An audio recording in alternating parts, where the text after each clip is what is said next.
Motor buradan çalındı. Karşı tarafta da kameralar var. OBS de karşıdan görüyor burayı. Buna rağmen aracın plakasızların araç plakası tespit edilemiyor. Karşıda OBS'ler var. Hırsızların aracı da tam OBS'lerin karşısında yarım saatten fazla çalışır vaziyette duruyor. Araç MOBESE'de görünmesine rağmen plaka tespit edilemiyormuş.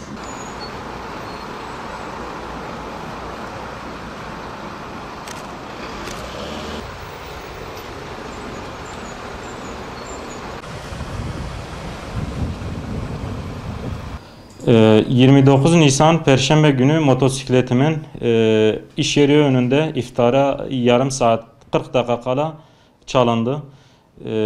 Motosikletimin çalındığını 15 dakika sonra fark ettim. Emniyeti arayıp şikayette bulundum.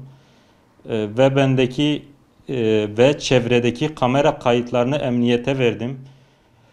4 gün sonra emniyeti arayıp durumu sorduğumda araştırmanın devam ettiğini ve MOBESE kayıtlarında hırsızların gözükmediği bilgisini bana verdiler. Bu bilgiden sonra kendi imkanlarımla araştırma yapıp parmak izlerine ve Bismil tarafından beyaz bir Opel Astra ile geldiklerini tespit ettim. Parmak izlerini olay yeri incelemeleri arayıp teslim ettim kendilerine. Hırsızların Batman girişinden motosikletin yanına kadar birçok MOBESE kamerasına takılmasına rağmen plaka tespit edilemiyormuş. Hırsızların arabası yarım saatten fazla MOBESE önünde çalışır vaziyette bekliyor. Ve MOBESE'de geliş ve gidişi gözükmesine rağmen plaka tespit edilemiyormuş. Biz bunda bir ihmalkarın olduğunu düşünüyoruz.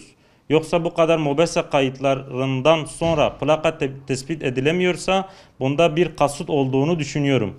İstenilirse hırsızların araç plakaları tespit edilir ve bunun üzerine yakalanırlar. Emniyeti görevine davet ediyorum. Motosikletimin bulunmasını istiyorum. Motosikletim tahmini 15.000 TL civarı. Mesele ne kadar olduğu değil. Mesele hırsızların tespit edilip yakalanmaması. Bir an önce bu tür olayların açığa çıkarılmasını rica ediyorum.